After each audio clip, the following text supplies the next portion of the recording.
Good morning, Reyna ng kusina. Nagising ng late, kagigising ko lang. Tingnan nyo ang itsura ko ngayon. Nagmamadali kasi may pasok nga ako. Kagabi, pala bago ako matulog, ang Reyna ng kusina, nagluto ng pagkain ng pusa. So, ibiblend ko siya. Itong niluto ko na to, meron siyang atay, chicken breast. Ayan siya, oh. Chicken breast, tapos meron siyang atay, kalabasa at saka carrots. Yun yung niluluto ko sa kanila kasi puro na sila dry, kailangan meron silang wheat food. Mahal ang wheat food ngayon, nagtsatsaga talaga ako na lutuan sila. Tapos ang nilagay ko dito, konting asin lang at saka konting black pepper. Ibiblend natin sila. So, dito ko siya ilalagay, tapos ibiblend ko siya. Uy, pasensya na kayo sa kagigising ko lang. Nagmamadali lang talaga ako kasi may pasok ako. Ilalagay natin dito. Tsaka may malunggay pala to, guys. Ayan siya. Para naman healthy yung ating alaga. Sabi ko nga mas okay pa yung alagaan ang mga pusa kasi hindi sila marunong maghingi ng pagkain, pero syempre tayo mga tao marunong tayo maghingi, 'di ba?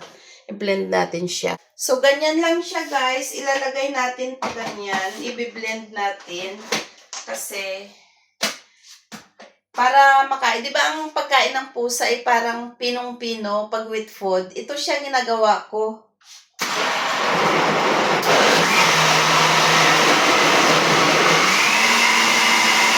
Ganito siya. Kahit pagod ako, talagang sinatsagaan ko yan sila na paglutuan. Meron pala itong malunggay. Yun yung malunggay na kinuha ko sa daan. Meron akong dyan in-upload. Talagang nangunguha ako ng malunggay para ipapakain sa kanila. Wala silang vitamins. Bali, ang ginagawa ko, puro lang sila gulay twice a month. Ayan. Tapos na siya. So, ito na siya, guys, oh. May malunggay na yan siya. Hindi ako gumagamit ng vitamins ng mga pusa. Wala akong binibili kasi ginagawa ko, nagluluto na lang ako ng mga masustansya na pagkain nila. Like, kagaya nitong malunggay. Tapos, kalabasa, sayote, yan yung mga pagkain nila. Dito ko siya nilalagay ang pagkain nila. Pero hindi to siya mapuno ngayon. Dati kasi nagluluto ako ng puno. Inaabot ng ng mahigit 1 week. Kasi sinasalitan, ayan siya, guys, oh. Yan, ito siya. Bumibili naman kami pag natamad akong magluto kasi minsan syempre hindi naman all the time talagang may malakas tayo. May pagod din kaya minsan bumibili din naman ako ng wheat food. Ayan siya. Yan, kalabasa at saka carrots, tsaka atay, tapos merong chicken breast, tsaka malunggay. So, pinaka-the best na nila, malunggay. Taka, tingnan nyo. Kagaya neto. Chicken and tuna. Pinag-mix siya nila. Sa akin naman, atay, chicken with liver. Ito naman siya, chicken with tuna.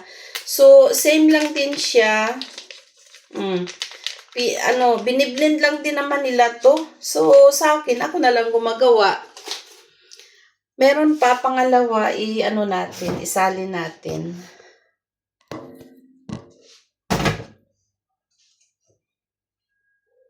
Marami tong atay. Halos, kalahating kilong atay.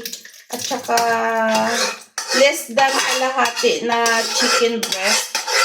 5 silang kakain. Nilagyan ko lang siya ng konting asin para syempre may lasa ng konti. Pero hindi talaga nila yan nilalagyan. Sa akin, siguro sobrang konti lang. ibe-blend ko ulit siya. Ito na yung pangalawa. So, ito siya. Mga 3 days nila to kakainin. Itong ginawa ko na to, 3 to 4 days nila mauubos kasi meron din naman silang pagkain. Yung ganito, oh. Yan. Bumibili kami ng 7 kilo sa isang buwan na uubos nila yan. Tapos, twice a month ako gumagawa. So, every gawa ko, 3 to 4 days nila na uubos yun. So, bali meron akong 8 days na ginagawa para sa pagkain nila. Para hindi lang ba puro dry ang makakain nila. Kasi maalat din yung yung mga dry food nila. Maalat din. So, ito. Ayan. Nako, mag-aagawa na naman to sila. Napakasarap to para sa kanila. Ang paborito talaga nila, atay. Last time kasi nagluto ako ng fish. Nilagay ko dito. Syempre parang tao din yan sila, pahiyang din. Parang nagtatai sila, basa ang po nila. So, ito hindi basa yung po nila. Minsan nilalagyan ko siya ng rice, konti lang. Para, syempre, may rice din konti. Pwede din naman lagyan ng rice. So, kagabi, nagluto ako, hindi ko siya nilagyan ng rice. So, ito yung kainan ng aking pusa. Hinugasan ko lang. Wala naman problema, guys, kahit dito ko siya pinatong kung saan kami nagluluto. Kasi, hinuhugasan ko naman tong nung pusa, yung kainan nila. Tapos at the same time, meron din naman kaming mga disinfectant na ginagamit like alcohol at saka Dettol. Tuwing tuwing meron kaming magpupunas dito, meron kaming Dettol na na ini-spray dito. Kagaya nito, guys, ito siya, alcohol. So, pag ako nagluluto, pagtapos na to, ini-sprayan ko siya. Tapos ito naman siya, Dettol, para mamatay din ang mga bakterya dito. Ayan, i-spray ko din yan siya. Meron kaming ginagamit, hindi kami gumagamit ng mga towel para ipunas dito, hindi. Tissue ginagamit na. Yan, tissue yan ginagamit namin para hindi kasi yung pag naggamit ka nito o alcohol, tapos yung mga dumi-dumi dito, ma-absorb ng towel. So, ngayon, pinagbawal na tissue na lang. Kaya, napapagastos kami minsan sa mga alaga namin. Mapapagastos ka talaga pag may pusa ka. Kailangan masipag kang mag-part-time, masipag kang magtrabaho, maghanap buhay para meron kang ipapakain sa mga alaga mo.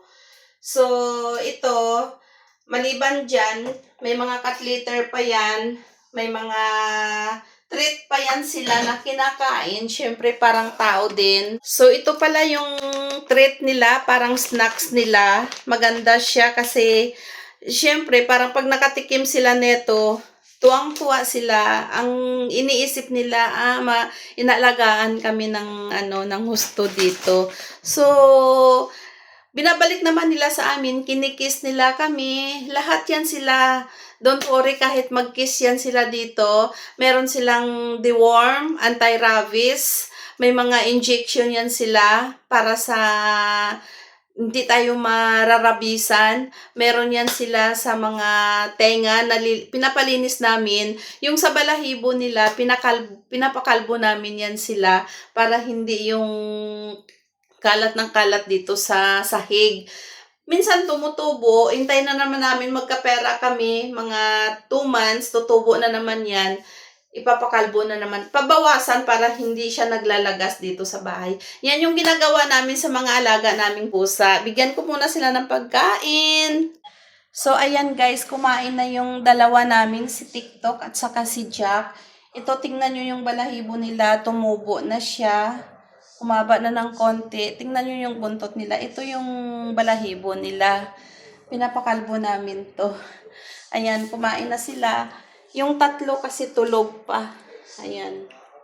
O, kain na. So, hanggang dito na lamang ang ating video kasi magluluto na naman ako ng pagkain namin. Pero, prito lang kasi wala na akong time. Prito lang ang gagawin natin ngayon para madali. So, hanggang dito na lamang ang ating video. Maraming salamat sa inyong panonood sa aking Reyna ng Kusina. Maraming salamat. Bye-bye.